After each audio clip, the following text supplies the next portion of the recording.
Bapak Ibu yang dikasihi Tuhan, tema firman Tuhan pada hari ini mengatakan willing to suffer for the sake of the gospel. Kita rela, bersedia menderita demi Injil. Saya mau tanya saudara, apakah ada orang yang mau menderita, mau bersusah-susah untuk kepentingan orang lain? Ada nggak? Kita mau susah, kita mau menderita untuk kepentingan orang lain, bukan saudara, bukan siapa-siapa. Mau nggak? Jawaban kita jelas tidak mau. Kita saja udah susah, kenapa harus susah lagi untuk kepentingan orang yang kita nggak kenal? Betul tidak? Ya, ini logika kita berpikir, saudara. Nggak ada orang yang susah hidupnya karena orang lain. Ada juga orang yang bikin susah orang lain, ada itu. Dia bikin orang lain menderita, banyak itu. Tapi kalau ada orang yang menderita untuk kepentingan orang lain, itu kayaknya mustahil, saudara. Tetapi kalau kita pikir-pikir lagi, kita amati lagi, kita akhir sadar rupanya ada, saudara. Ada orang yang mau menderita demi kepentingan orang lain. Dia mau susah, dia mau menderita untuk kepentingan orang yang bukan siapa-siapa dia gitu. Siapa dia? Tuhan Yesus. Tuhan Yesus willing, mau menderita untuk kita, orang-orang yang berdosa. Ini sesuatu konsep yang tidak bisa dimengerti oleh orang-orang yang berbeda dengan kita. Gak masuk akal, saudara. Ada, tapi Tuhan Yesus. Nah, sekarang kalau pertanyaan itu saya balik sekarang. Apakah ada orang yang mau menderita untuk kepentingan Yesus? Ada orang yang bersusah payah, menderita, bahkan mati demi kepentingan Tuhan Yesus. Ada nggak? Kalau nggak lihat ke situ, mungkin jawabannya susah kali ya. Ternyata juga ada. Jadi apa yang kita pikir tidak ada rupanya, saudara. Ada.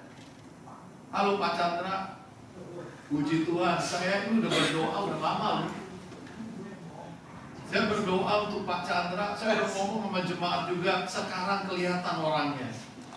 Saya bilang ini orang ganteng, tapi susah dibawa ke gereja. Tapi puji Tuhan akhirnya datang. Tadi udah kita keluar. Tapi saya bilang ke Pak Yonatan, bawa Pak Chandra masuk ke dalam. Nanti kita cerita banyak ya, kenapa saya bisa berkenalan dengan wong ganteng ini. Nah, Bapak Ibu Saudara dikasih Tuhan, kalau kita balik, ada orang yang mau menderita untuk Tuhan Yesus. Siapa dia? Stefanus. Kita tadi sudah baca. Dan kisah penderitaan kematian ini dicatat dalam Kisah Para Rasul, bukan pasal 6 saja, tapi sampai pasal 7. Di mana Stefanus itu dilempari dengan batu sampai dia mati. Lalu siapakah Stefanus yang dimaksudkan di sini? Di dalam ayat 5 dituliskan bahwa Stefanus itu seorang yang penuh iman dan Roh Kudus. Jadi dia punya iman dan juga punya Roh Kudus yang menguasai kehidupannya. Hal ini nampak melalui sikap dan perbuatannya, saudara. Contohnya nyata dalam sikap, perkataan, dan perbuatannya. Itulah sebabnya mengapa dia dipilih. Ya, menjadi salah satu diaken. Dari 7 orang itu salah satu adalah Stefanus yang dipilih oleh para rasul. Lalu yang kedua dicatat di dalam ayat ke-8, Stefanus itu juga penuh kasih karunia dan kuasa.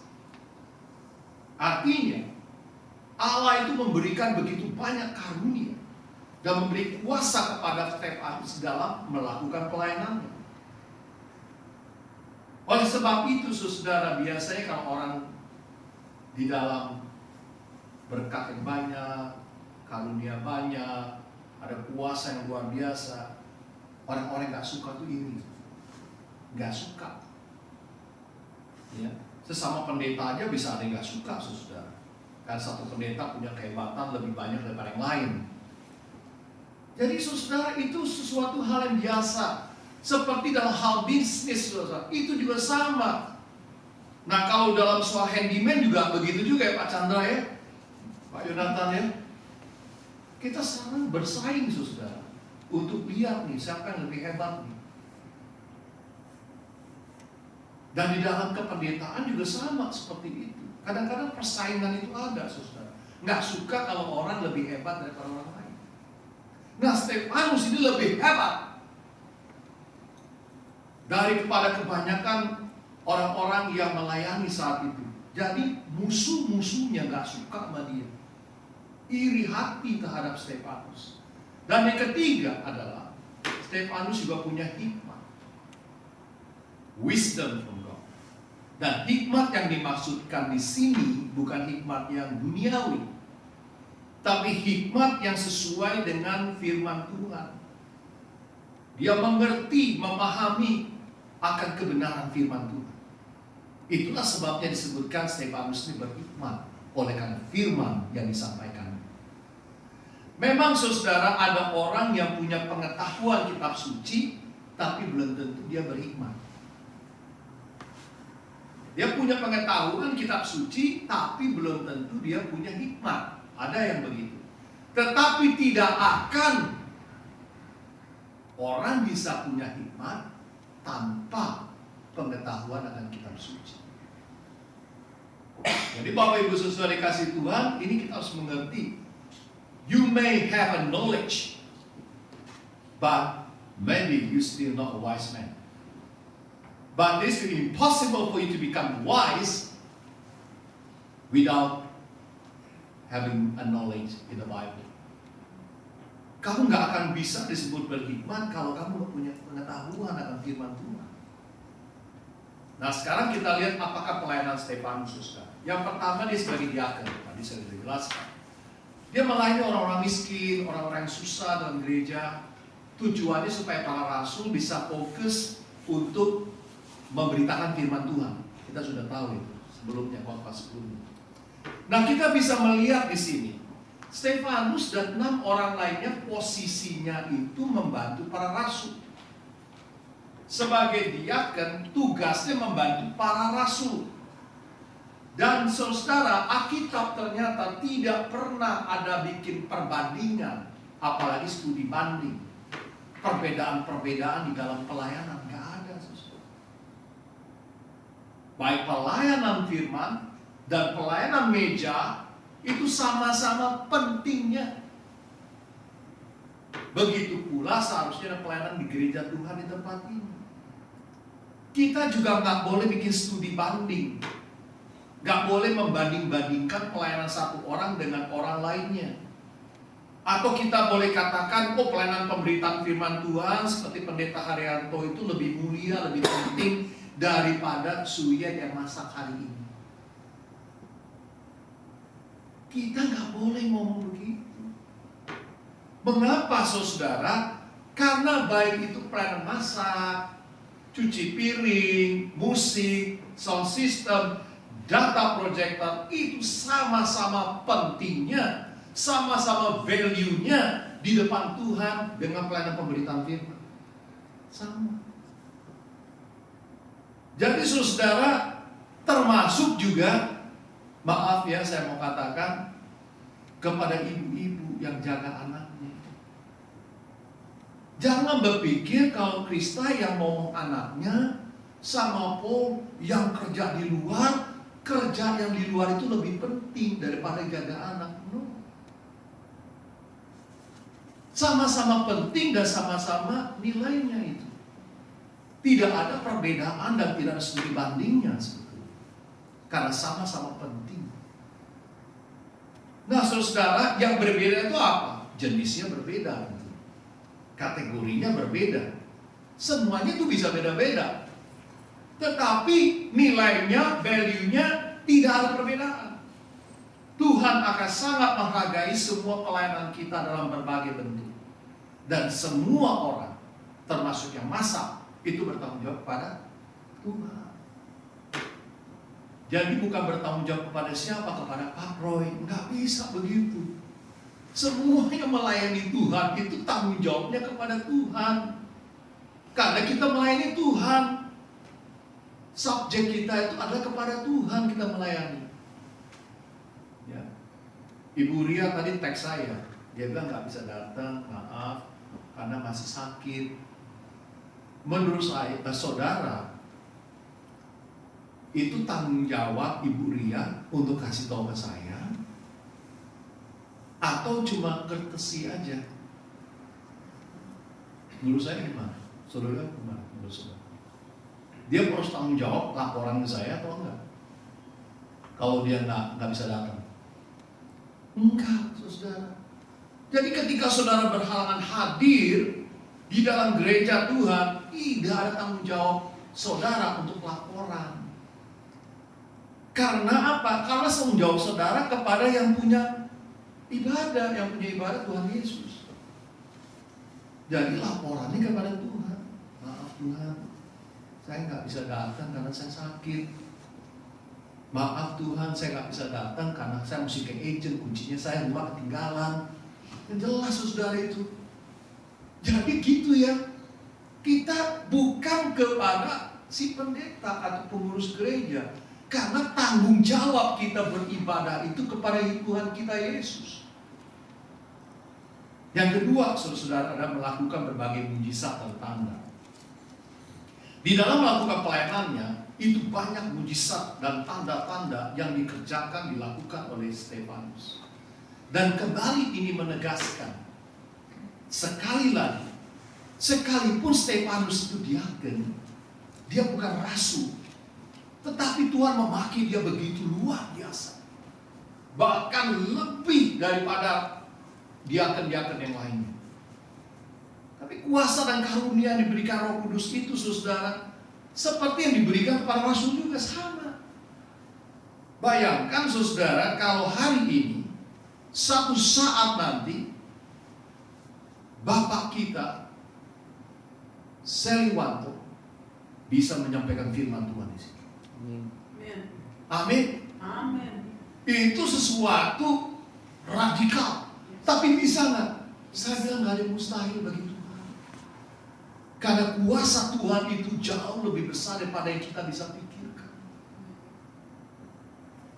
Bisa nggak suatu saat Ibu Lisa jadi pemberita Injil yang membawa ribuan orang datang kepada Yesus? Bisa, saudara. Seringkali kita menganggap enteng orang lain oleh karena penampilan orang itu. Kita nggak anggap dia. Dan saya katakan, saya sangat menghormati Pak Chandra Hadilan. Kenapa? Karena saya sering ngobrol di mobil sama dia. Dan saya berdoa, saya bilang suatu saat Pak Chandra bisa ikut kebaktian. Hari ini doanya dijawab.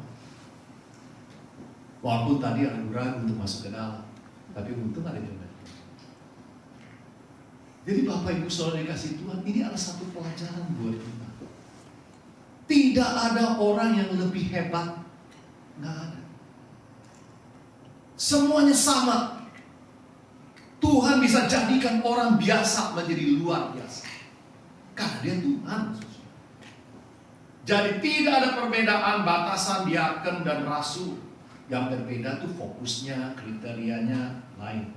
Diaken fokusnya pelayanan jasmani, kebutuhan jasmani. Sedangkan para rasul fokus kepada kebutuhan rohani. Nah sekarang kita lihat yang ketiga, apa yang dilakukan oleh Stefanus.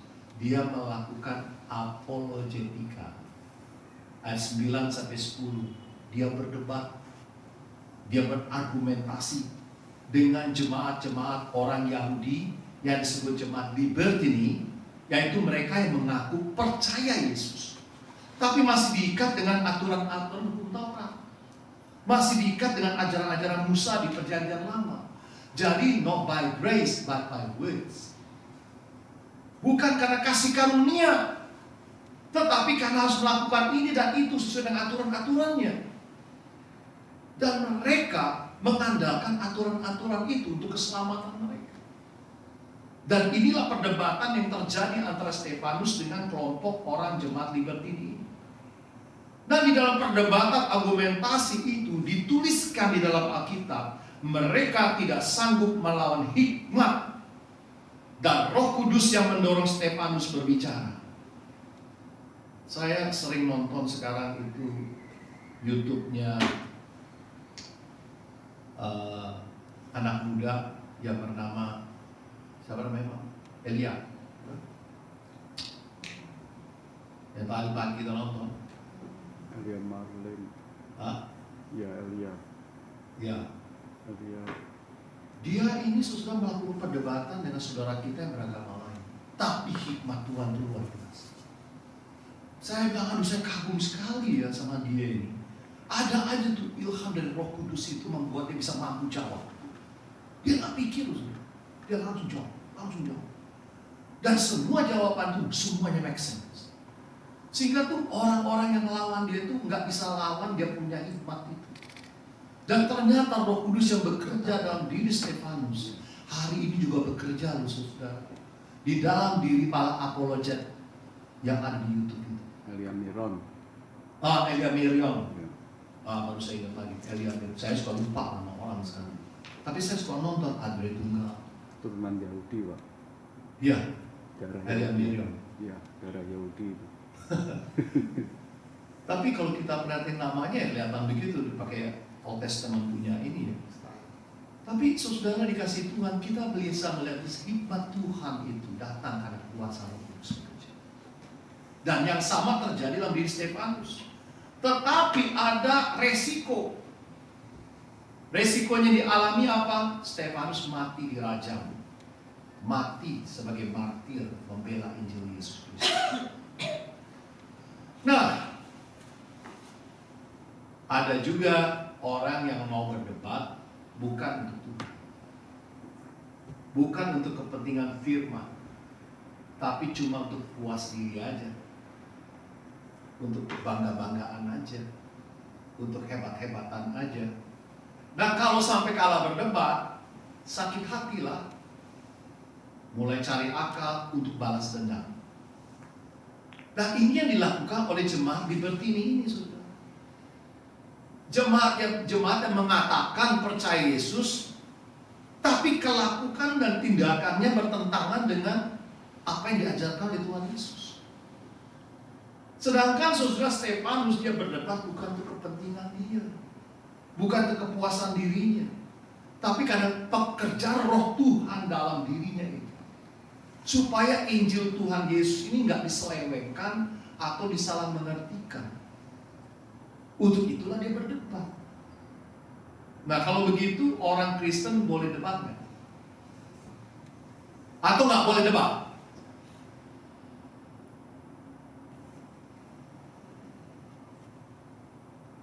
Gimana Rocky? Orang Kristen boleh debat atau nggak boleh berdebat? Diam-diam aja. Boleh. Boleh saudara. Jelas Alkitab mengatakan boleh. Jadi bagi siapapun yang melarang orang Kristen tak boleh berdebat, menghindari perdebatan, itu tidak benar pemikirannya. Saya baca ya, 1 Petrus 3 ayat 15b. Ini bukan kata saya, kata firman Tuhan. Dan siap sedialah pada segala waktu untuk memberi pertanggungan jawab kepada tiap-tiap orang yang meminta pertanggungan jawab dari kamu tentang pengharapan yang ada padamu.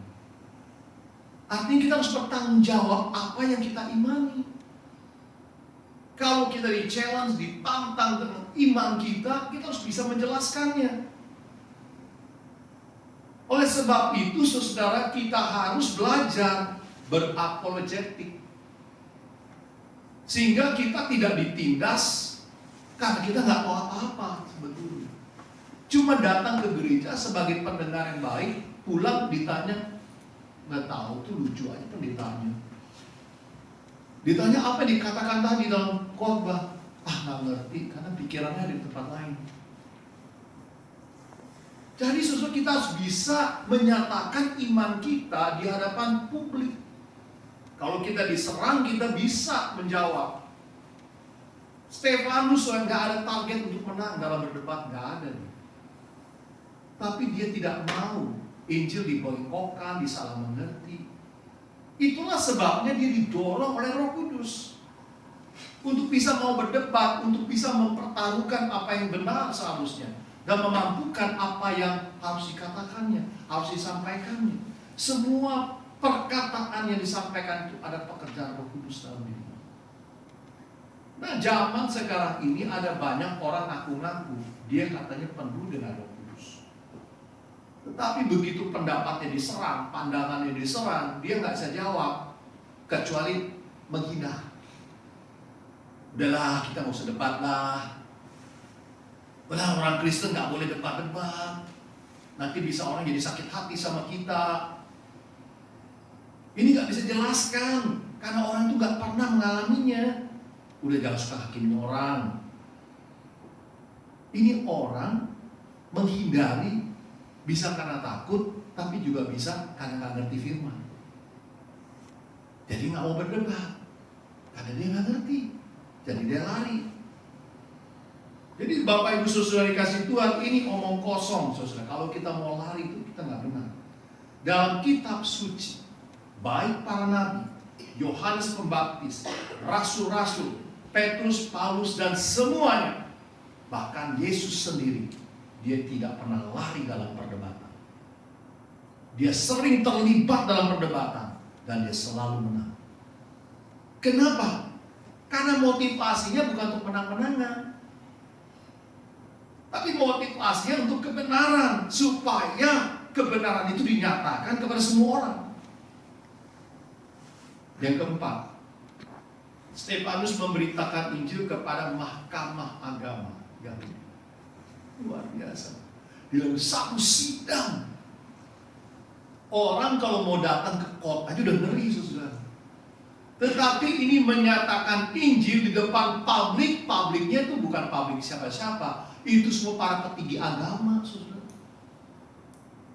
Mahkamah agama Yahudi, semua imam, ahli Taurat, orang-orang Lewi, ada semua di situ.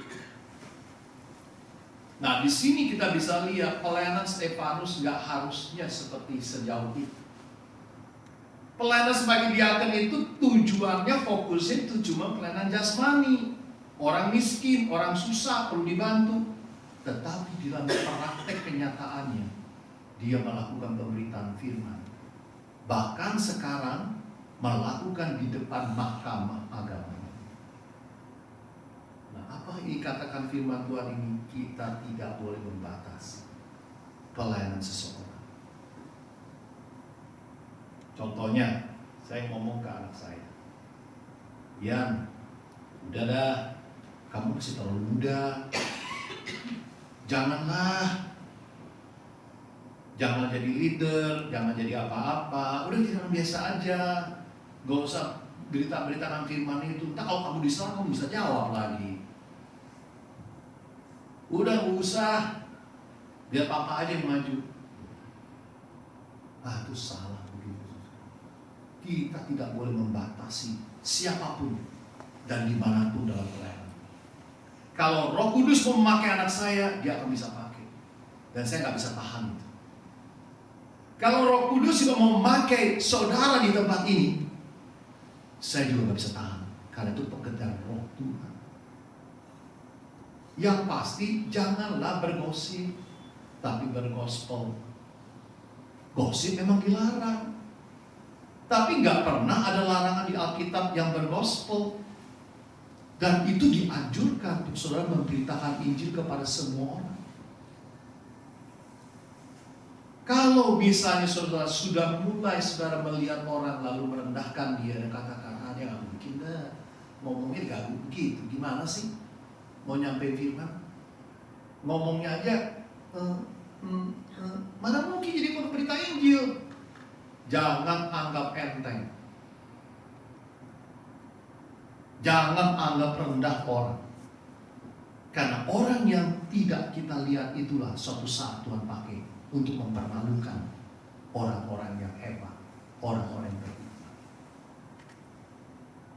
Bagaimana ya saudara? Kalau saudara sudah melakukan satu pelayanan, apakah saudara berkata, cukup ya Tuhan, masak aja deh. Itu memang bagian saya Tuhan, kalau masak. Kalau yang lain-lain saya nggak sanggup, nggak bisa. Ketika saudara sudah mengatakan begitu, saudara sudah membatasi kuasa Allah bekerja dalam diri. Saudara harus berkata, inilah aku Tuhan.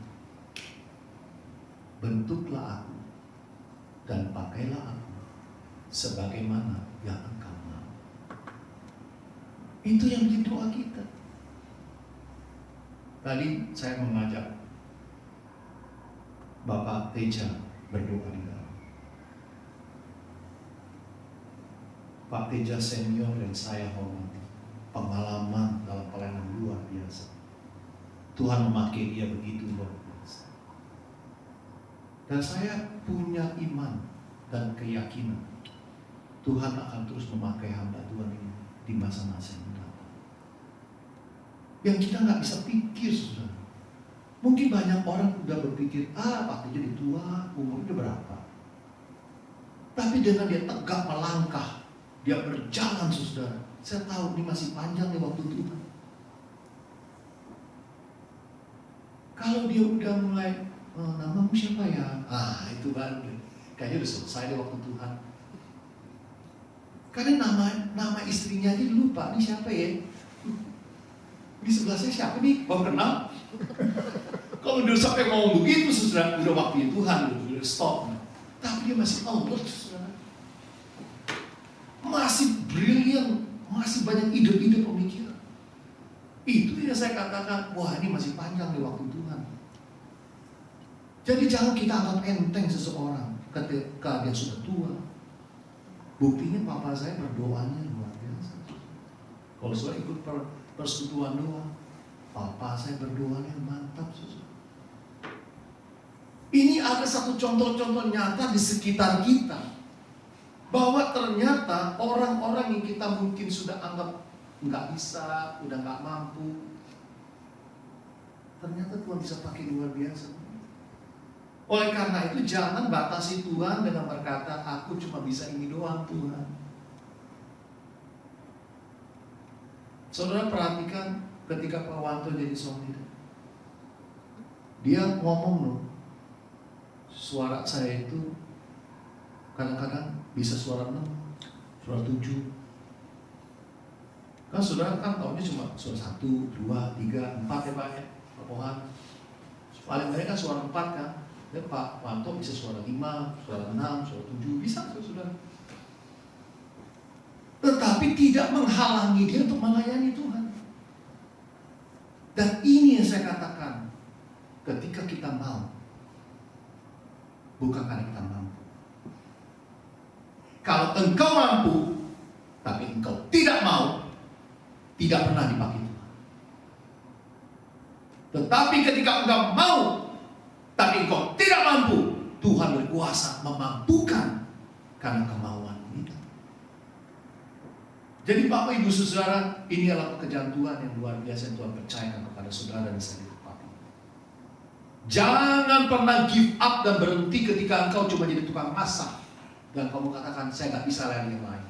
Jangan berhenti ketika cuma data proyektor. Tidak. Karena Tuhan sanggup memakai engkau lebih dari apa yang engkau yang bisa pikirkan hari ini. Yang kedua, setan menyerang iman Stefanus. Kenapa setan menyerang? Karena begitulah pekerjaan setan. Kalau engkau dikasih kemampuan, kehebatan dari kuasa Roh Kudus, roh setan juga di situ. Akan selalu begitu. Dan setan akan ganggu terus. Dia nggak akan mungkin silent, diam-diam enggak. Dia serang terus. Oleh karena itu ketika engkau sungguh-sungguh ikut Tuhan Yesus dan sungguh-sungguh berkata, Tuhan aku ini, mampukan aku, pakai aku. Begitu engkau mengatakan begitu, setan langsung. Oleh sebab itu kita perlu harus terus berdoa. dan saling mendoakan supaya jangan kita lengah atas serangan si jahat ini. Nah, pertanyaannya, hari ini saudara merasa diserang nggak? Ketika saudara melayani Tuhan. Nah, kalau saudara didiemin sama setan, artinya apa? Saudara memang bukan apa-apanya. Setan sih. Setan juga lihat, lu percuma lah gue ganggu lu habis-habisan energi doang. Kalau nggak diapa-apain juga lu nggak ngapa-ngapain. Ya, nggak usah diserang-serang juga, nggak ngapa-ngapain juga sih.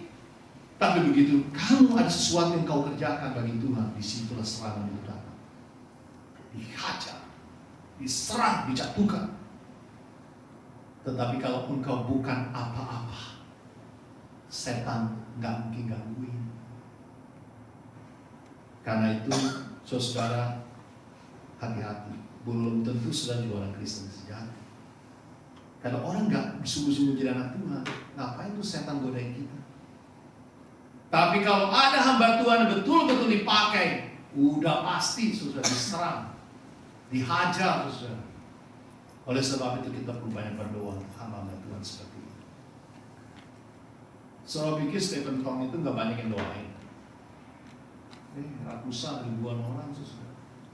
Makanya sampai tua pun saya lihat di videonya itu, dia jalan di pesawat itu susah, tapi dia masih pelayanan sampai ke pelosok-pelosok yang jauh, yang terpencil, yang cuma pesawat kecil, yang mesti naik tangga, turun tangga, jalan aja udah susah, tapi masih melayani seperti itu.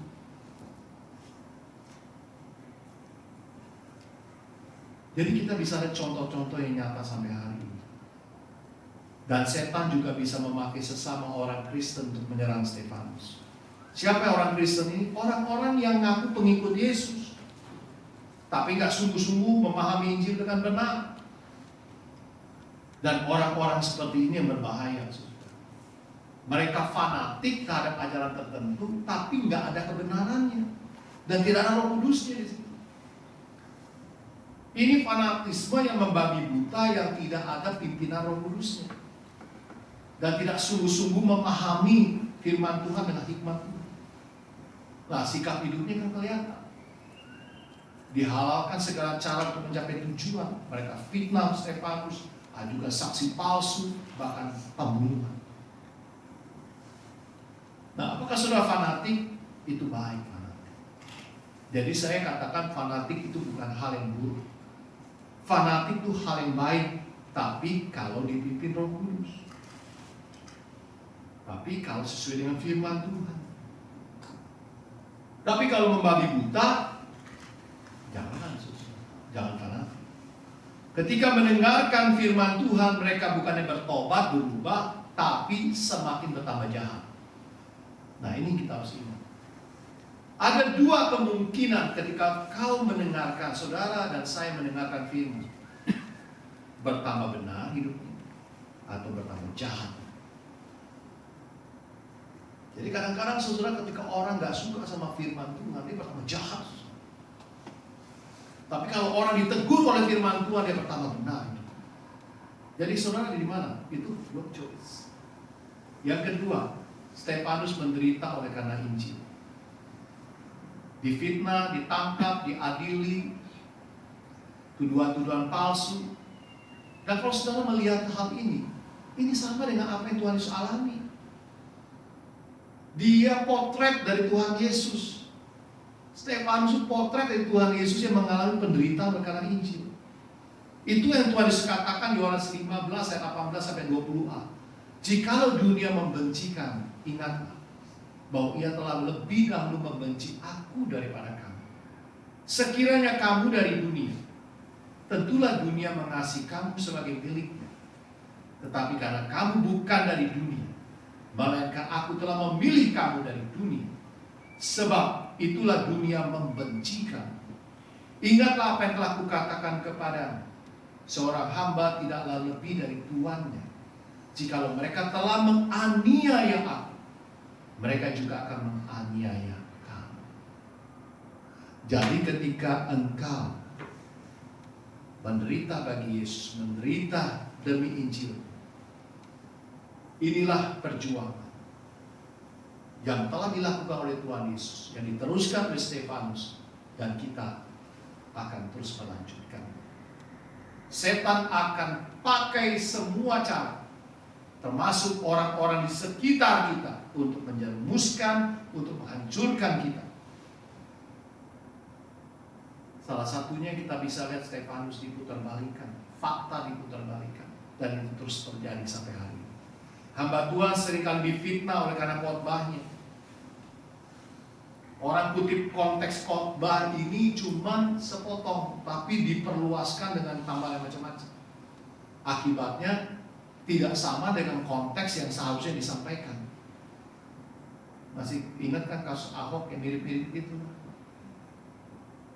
Ya, dipelesetkan sampai dia harus masuk ke Brimob. 2 tahun sekolah di Brimob katanya. Kenapa? Karena kepleset ngomong atau disalah mengerti omongannya. Lalu bagaimana kondisi Stefanus waktu dia serang? Ayat 15 mengatakan wajah Stefanus seperti wajahnya malaikat. Maksudnya apa sih? Seperti malaikat. Apakah wajah Stefanus memancarkan terang gitu? Nah, kalau ada orang punya pemikiran seperti ini, wah dia terang, bercahaya mukanya, glowing, ya, shining. Kalau seperti itu, saya yakin orang-orang Yahudi nggak ada yang berani. Bayangin kalau mukanya bersinar-sinar begitu, saudara. Kalau saudara perhatikan seorang hamba Tuhan muka bersinar-sinar begitu, semua orang pernah takut sama dia. Ya, apalagi diadili, dibunuh, nggak berani, saudara. Tetapi saya yakin maksudnya adalah ketika wajah seperti malaikat itu ada ketenangan, kasih, keberanian, keyakinan. Sehingga ketika serangan itu datang, dia memuji Tuhan. Dan ketika dia dilempari batu, dia berkata, langit terbuka. Dan aku melihat anak Allah duduk di sebelah kanan Allah Bapa. Dan ketika dia melihat itu semua, dia nggak takut mati. Karena dia tahu tujuan hidupnya adalah melayani Tuhan. Tujuan hidupnya adalah untuk mengabarkan Injil. Kematian itu adalah satu penghargaan. Jadi Bapak Ibu Saudara sekalian kasih Tuhan, seperti Paulus katakan, hidupku adalah Kristus. Menderita dan mati bagiku ada satu keuntungan. Dan itu yang dialami Stefanus, itu yang dialami Paulus, itu dialami oleh para rasul-rasul Kristus yang lain. Bagaimana dengan saudara dan saya? Apakah saudara mau menderita bagi Injil Tuhan? Kalau saudara ikut Tuhan Yesus, setan menyerang, saudara alami penderitaan, apakah saudara takut dan mundur? Apa saudara mau ikut seperti Stefanus? Tetap percaya, tetap yakin Tuhan menyertai saya. Apabila saudara mau, maka Tuhan memberkati. Mari kita